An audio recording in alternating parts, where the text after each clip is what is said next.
A Young Monk and the Empty Boat, a Zen story about how thinking is the cause of our own suffering. A long time ago, a young Zen monk was living in a small monastery that was located in a forest which was near a small lake. The monastery was occupied by a few senior monks, while the rest were newcomers and still had much to learn. The monks had many obligations in the monastery, but one of the most important ones was their daily routine where they had to sit down, close their eyes, and meditate in silence for hours at a time. After each meditation, they had to report their progress to their mentor. The young monk had difficulty staying focused during this meditation practice for a variety of reasons, which made him very mad.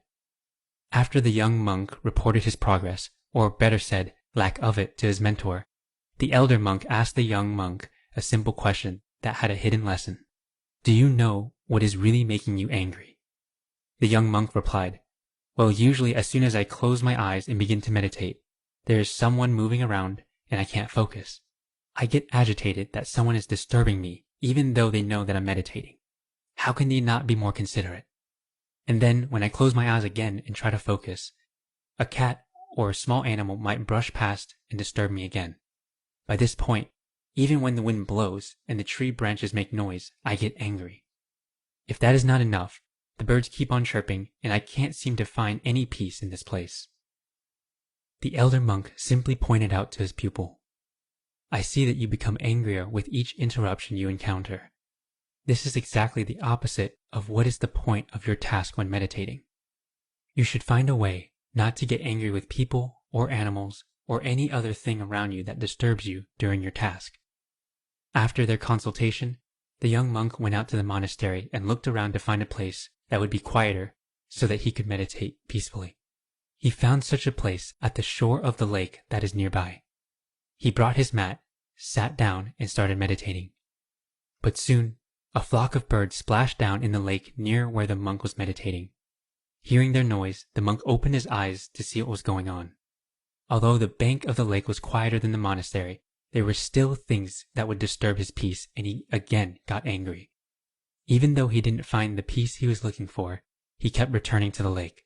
Then, one day, the monk saw a boat tied to the end of a small pier.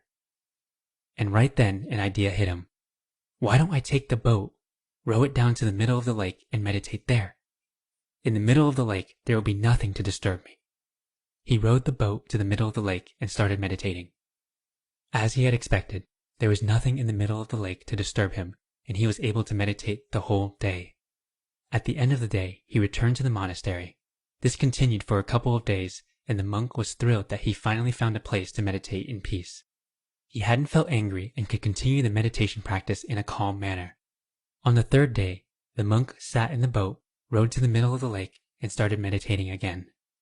A few minutes later, he heard some splashing of water and felt that the boat was rocking. He started getting upset that even in the middle of the lake, there was someone or something disturbing him.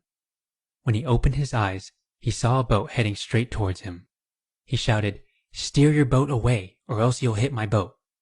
But the other boat kept coming straight at him and was just a few feet away. He yelled again, but nothing changed, and so the incoming boat hit the monk's boat. Now he was furious. He screamed, "Who are you? And why have you hit my boat in the middle of this vast lake?" There was no answer. This made the young monk even angrier. He stood up to see who was in the other boat, and to his surprise, he found that no one was in the boat. The boat had probably drifted along in the breeze and bumped into the monk's boat. The monk found his anger dissipating. It was just an empty boat. There was no one to get angry at. At that moment, he remembered his mentor's question, "Do you know what is really making you angry?" And then he wondered, it's not other people, situations, circumstances.